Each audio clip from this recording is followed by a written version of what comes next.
उन्होंने कहा कि शहरियत तरमीमी कानून को खौफनाक तरीके से पेश किया जा रहा है। देखो, मुझे लगता है कि ये जो भय और भ्रम पैदा करने का, भूत पैदा करने का, खड़ा करने का जो एक कंपटीशन चल रहा है, उस कंपटीशन में वो शामिल है। लेकिन एक बात समझ लेना चाहिए, झूठ के पैर नहीं होते। जो लोग इस तरह का भय भ्रम पैदा करके माहौल को ख़राब करने, सद्भाव की जो हमारी विरासत है उसको नुकसान पहुंचाने की कोशिश कर रहे हैं, उन्हें जनता की शिकस्त देगी। और मुस्लिम हों, समाज के और हिस्से, उनको इस बात का यकीन रखना चाहिए कि उनके सामाजिक, धार्मिक, संवैधानिक अधिकार पूरी तरह सुरक्षित हैं। उनकी नागरिकता पर किसी तरह का कोई प्रश्न नहीं है। कांग्रेस लीडर तारिक अनवर का क्या कुछ कहना है, आइए आप भी सुनिए।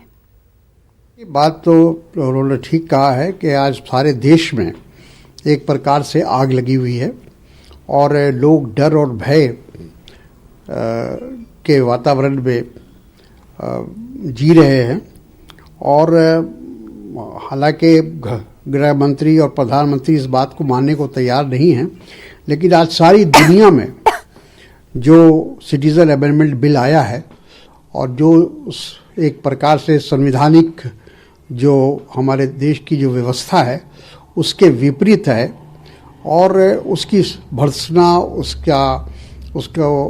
उसकी आलोचना पूरी दुनिया में हो रही है।